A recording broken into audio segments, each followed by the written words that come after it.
Microsoft Teams is a communication and collaboration platform which is part of the family of products from Microsoft 365. It empowers teamwork by providing chat, collaboration, meeting, and calling capabilities. Teams was designed for the cloud.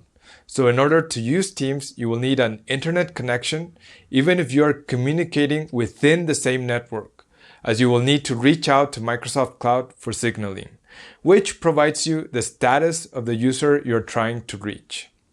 You will also need the Microsoft Teams client, which can be used as a desktop or mobile application in a web browser or Teams Room device. You will also need an email account and license, which can be the free tier or premium tier in case you need to use any of the advanced features available within Teams. Teams depends on other services from Microsoft 365, depending on the features that you will be using. Some examples are Exchange to schedule meetings, store contacts, voicemail, and compliance, OneDrive to store and sync users, folders, and files from chat, and SharePoint, which creates a SharePoint site for each team created in Microsoft Teams to provide messaging to the channel, as well as file sharing across the team wiki and more. Teams also integrates with other services from Microsoft 365, such as Planner, to manage tasks, collaborate, and organize teamwork, Yammer, which is sort of like an internal enterprise social network, OneNote to take notes, as well as other applications to extend the functionality of your Teams environment. And for voice communications, there are several options that you can choose from to integrate your phone system to the public switch telephone network.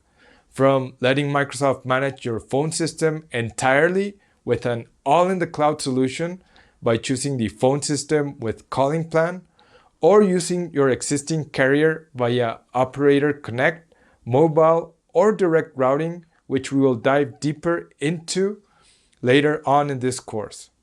All of this is powered by what is known as the Intelligent Conversation and Communications Cloud, or IC3, which is a collection of over 200 plus microservices that provide meeting, messaging, audio, and video calling features.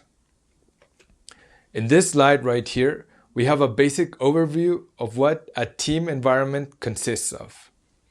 You basically have the clients, which is a blue box at the top, and these are just the endpoints where you have Teams installed, which communicate with the rest of the services that integrate with Teams, such as the Microsoft 365 core services, which consists of SharePoint, OneNote, among others. Then you have the team services, where you configure settings and integrate all the components of the environment, such as the IC3 microservices. And then we have Microsoft Azure, which is a cloud where all of this is running in. Diving into this a little bit deeper, we have the following diagram, which represents the high-level architecture of Teams, where we can sort of visualize the previous slide through an X-ray, where we have the clients at the top box with the different endpoints where Teams can be used, such as a web browser, desktop, which can either be Windows, Mac, or Linux, mobile, which includes Android and iOS, and the Graph API, which we will review towards the end of this course. Next, we have the services, and this is just a summary of the most important ones.